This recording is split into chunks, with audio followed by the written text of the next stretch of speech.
South African rugby has just been thrown into unexpected chaos. But the good news is that I think SA Rugby will be able to deal with this one relatively easily. And in this episode, you are going to get a front row seat as to what has just happened and my take on how I believe the suits at Plattekloof will navigate these choppy waters. So MTN has decided to end its 8-year sponsorship with the Springboks.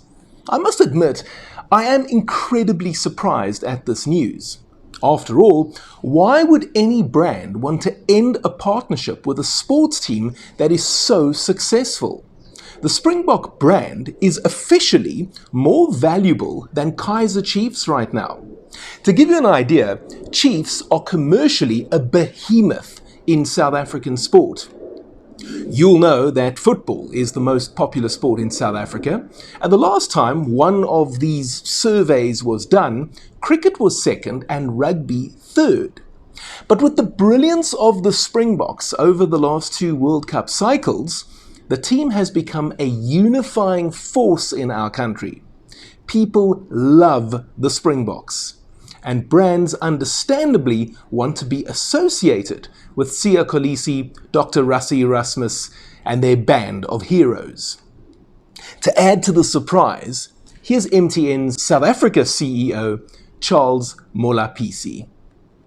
This has been the most awe-inspiring and rewarding partnership for MTN after coming in as lead sponsors during a more difficult period for rugby in 2017 after the Boks had not fared as well after last winning the World Cup in 2007. For us, it was about more than branding.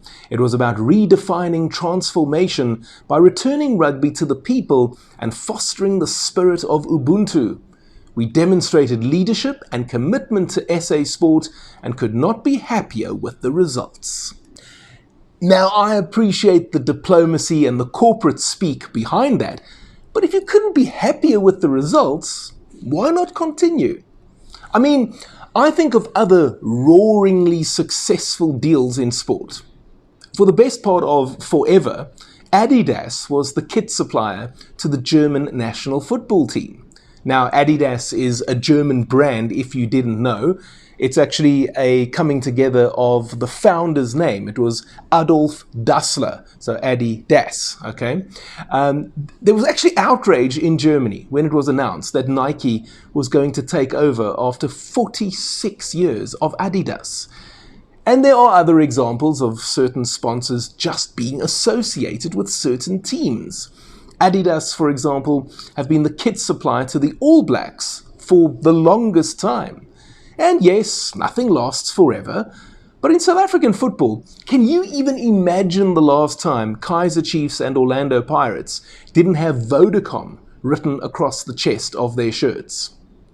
To that end, Orlando Pirates have, as long as I can certainly remember, had Adidas as their kit supplier, and Kaizer Chiefs have had Nike.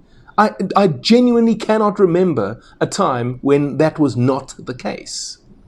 Here's the president of SA Rugby, Mark Alexander. If you remember, we put out a call to corporate South Africa to partner with us at a challenging time for rugby in this country, and MTN answered that call, loud and clearly. Together, we have enjoyed what will in time, I'm sure, be regarded as a golden age for the sport in this country. The Springboks have twice visited MTN's offices as newly crowned world champions, marking the pinnacle moments in our partnership.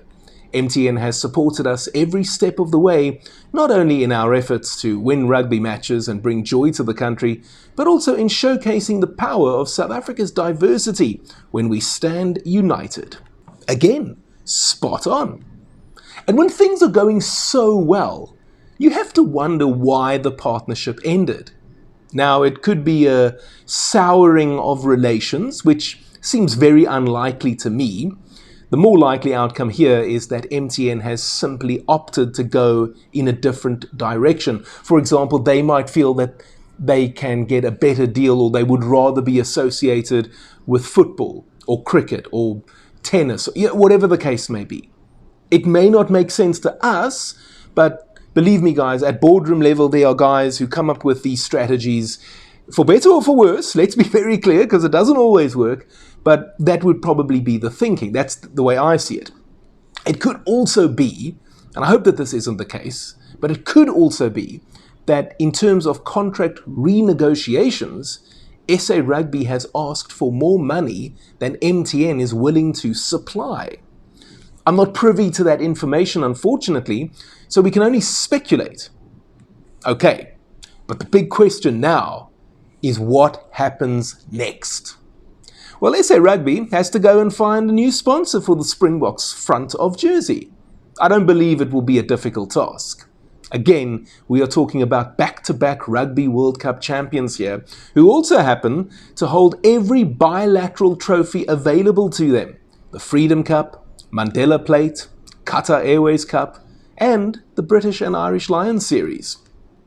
So I can't see it being a difficult one for Rian Oberholzer and the boys at Plattekloof. But now one does wonder, and this is the fun part, who might that new sponsor be? The first time the Springboks had a sponsor on their jersey was in 1986, when Toyota appeared on the opposite breast side of the jersey. So the Springbok was here on the heart side, and then Toyota was here on the other side of the jersey. Then we had Lion Lager, you might remember that, in 1992. Nike featured on the jersey as well in the 90s. That was a bit of a funny one because they were actually the kit supplier. So we didn't have a sponsor, so to speak. We only had the kit supplier. As I say, it was a bit of a funny one. But then in 2000, for the first time, the box had a sponsor across the chest area. And it was Castle Lager. And you might remember there were a couple of times when we played away from home in France and we had to change Castle Lager to Charles, and that's because of European advertising laws that prohibited alcohol advertising. Then in 2004 we had Sasol. That lasted for quite a while before ABSA took over in 2011. Blue Label Telecoms featured for one season in 2016, and then it was MTN in 2017. No doubt it is going to be a big name brand that comes on board. But you also want it to be a cool brand as well as something that looks cool on the jersey. If you're a regular on my channel, then you'll know I'm a Stormers supporter, Western Province man. By the way, if you're a regular and you haven't yet subscribed, then now is the time to subscribe to my channel. But if you look at DHL across the chest of the Stormers and Western Province jerseys, quite frankly, it just doesn't work for me. Maybe you feel differently, but I don't really like it.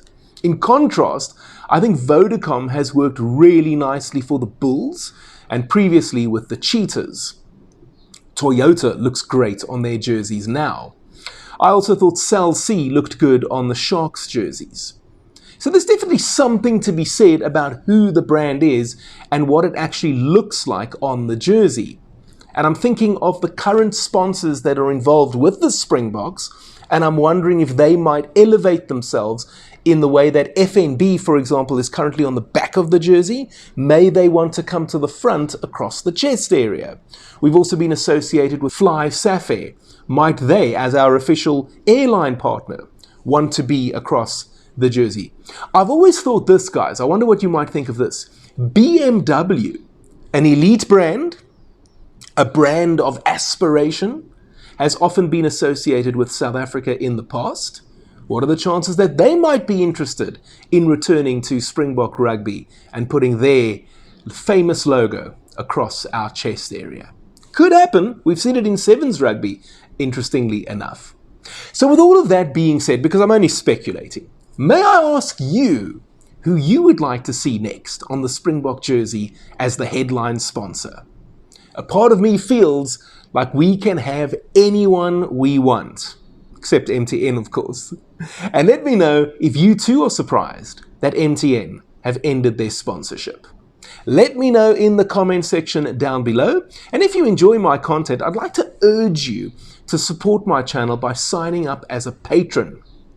I would love to do this full time, guys, and actually go to Australia and cover the Rugby World Cup for you from down under with daily content in 2027. I offer several tiers starting from $5, that's US, not Zimbabwean, otherwise I'd have to start swimming into Australia now. And depending on the tier, you can get your name mentioned in my videos. I might write an ebook for you on your favorite Springbok player, and we could even have quarterly Zoom calls, and you could even tell me what kind of content to put up next. The link is in the description area below. And I've also put together a video describing exactly how it works and what you'll get. That's over here for you to go check out if you want more detailed information on becoming a patron. If you're not ready to support me financially, you can always just crock roll the like button and maybe go check out this fascinating interview I did with 2015 Springbok assistant coach Ricardo Loubser about how that year's Boks got so close, yet so far. Go check them out, enjoy it, and I'll speak to you next time.